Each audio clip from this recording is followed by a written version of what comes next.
Ukraine की यात्रा से लौटते वक्त भारतीय प्रधानमंत्री नरेंद्र मोदी का विमान 46 मिनट तक पाकिस्तान के एयर स्पेस में रहा। इससे पाकिस्तानी अधिकारियों के बीच हड़कंप मच गया। भारत सरकार की फ्री राशन स्कीम के तहत देश के 90 करोड़ लोगों को फ्री राशन दिया जाता है। इनमें लोगों को पहले फ्री चावल दिए जाते थे, लेकिन अब सरकार के नए फैसले के साथ फ्री चावल मिलना बंद कर दिया जाएगा। अब सरकार फ्री चावल की जगह गेहूं, दाल, चना, चीनी, नमक, सरसों का तेल, आटा, सोयाबीन और मसाले शामिल है।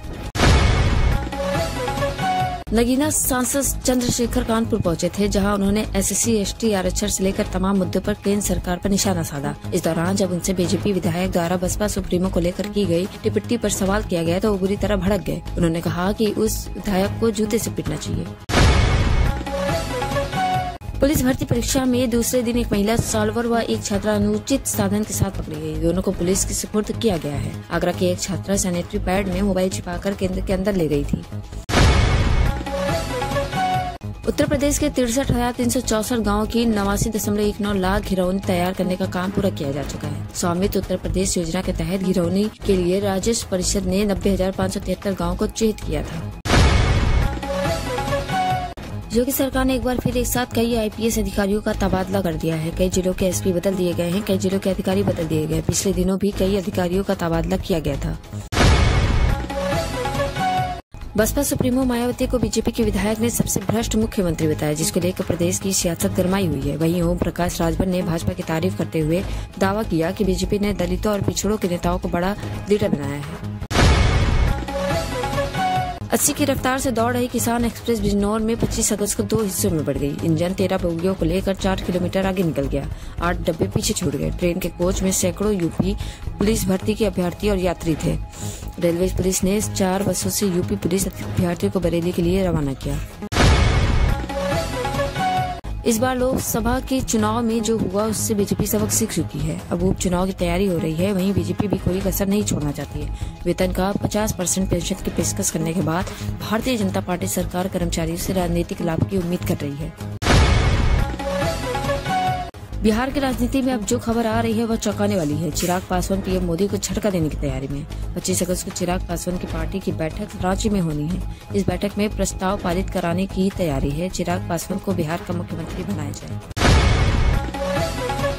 मायावती ने कांग्रेस और सपा पर डॉक्टर अंबेडकर की उपेक्षा का आरोप लगाया। उन्होंने कहा, संविधान के मुख्य निर्माता बाबा साहेब को उनके जीते जी व मरने के बाद भी भारत रत्न की उपाधि से सम्मानित नहीं किया। कांसी राव का देहांत होने पर इसी कांग्रेस ने केंद्र में अपनी सरकार के रहते इनके सम्मान में एक दिन का भी राष्ट्रीय शोक तथा सपा सरकार ने भी राजकीय शोक घोषित नहीं किया।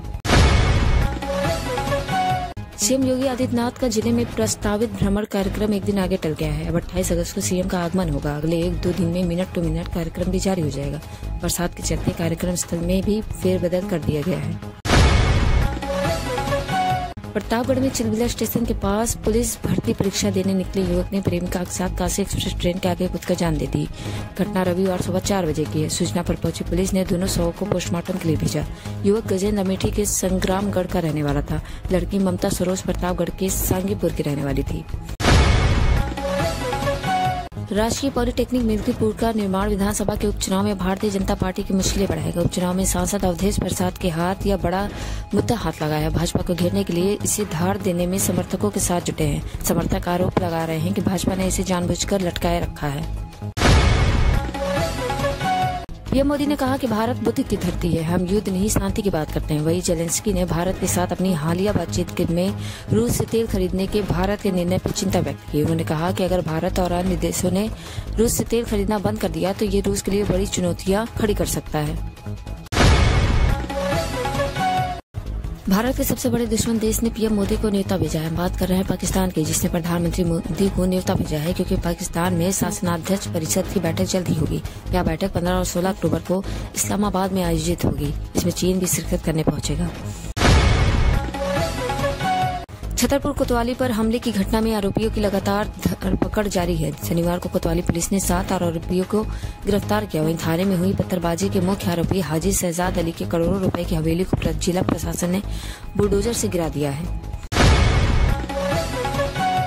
अलीगढ़ में बन्ना देवी स्थित नई बस्ती के रहने वाले क्रिकेटर जयंत चौधरी जम्मू क्रिकेट खेलने गया था। यह मुकाबला 23 अगस्त को होना था, मगर जयंत 21 अगस्त को ही जम्मू पहुंच गया था, जिसके बाद उसने अपने साथी के साथ वैष्णो देवी दर्शन करने का प्लान बनाया। इस चढ़ाई के समय वो पहाड़ी से गिर गया और उसकी मौत हो गई। बिहार के मुख्यमंत्री नीतीश कुमार के एक ऐलान ने बीजेपी के माथे की शिकन बढ़ा दी है। जेडीयू अब यूपी की राजनीति में एंट्री करने जा रही है। उत्तर प्रदेश में जेडीयू को मजबूत करने की जिम्मेदारी पार्टी नेता श्रवण कुमार को मिली है। श्रवण ने शनिवार को लखनऊ पहुंचकर पदाधिकारियों के साथ एक अहम बैठक किया। सड़क हादसों और यातायात के ज्ञान के साथ सुगम यात्रा के लिए योगी सरकार ने बड़ा फैसला किया है। सड़क सुरक्षा को प्राथमिकता देते हुए उत्तर प्रदेश के परिवहन विभाग में ARTO और MVI के पदों की भर्तियां निकलने के लिए योगी ने अनुमति दे दी है। कानपुर गोल चौराहे से IIT तक और GT रोड के दोनों ओर अतिक्रमण पर बुलडोजर गरजेगा। दोनों ओर कच्चे आवास दुकान के साथ साथ ही झुग्गी झोपड़ी बनाकर अतिक्रमण किया गया है, जिसके चलते दिन भर जाम लगा रहता है। 100 से अधिक लोगों को चेत कर नोटिस चस्पा की गई है। समाजवादी पार्टी आगामी हरियाणा विधानसभा चुनाव में भी अपना दम दिखाने की तैयारी में जुट गई है। हाल ही में हरियाणा से आए सपा नेताओं ने अखिलेश यादव से मुलाकात की थी, जिसके बाद सपा प्रदेश की 10 से 12 सीटों पर अपना दावा ठोक सकती है। यूपीएस के तहत रिटायर कर्मचारियों को 12 महीने की एवरेज बेसिक सैलरी का 50% निश्चित पेंशन मिलेगी। हालांकि 25 साल की शर्त को पूरा करना होगा। अगर रिटायरमेंट के समय आपकी बेसिक सैलरी 50,000 रुपए है तो हर महीने 25,000 पेंशन मिलेगी। हालांकि इसमें अलग से महंगाई भत्ता जोड़ा जाएगा। अगर पेंशन भोगी की मौत हो जाती है तो पारिवारिक पेंशन 60% मिलेगा। इसकी गणित ऐसे समझिए, अगर किसी की पेंशन 30,000 रुपए हो तो 60% के हिसाब से 18,000 रुपए मिलेगा। नेपाल में बस हादसे का शिकार हुए महाराष्ट्र से आए सैलानियों को शनिवार को देर रात गोरखपुर से स्पेशल ट्रेन से भुसावल के लिए रवाना कर दिया गया। अपनों को खोने वाले सैलानियों के चेहरे पर दर्द के साथ खौफ का मंजर साफ दिख रहा है। हालांकि सैलानी नेपाल से लेकर गोरखपुर तक केंद्र और प्रदेश सरकार की व्यवस्था से संतुष्ट दिखे।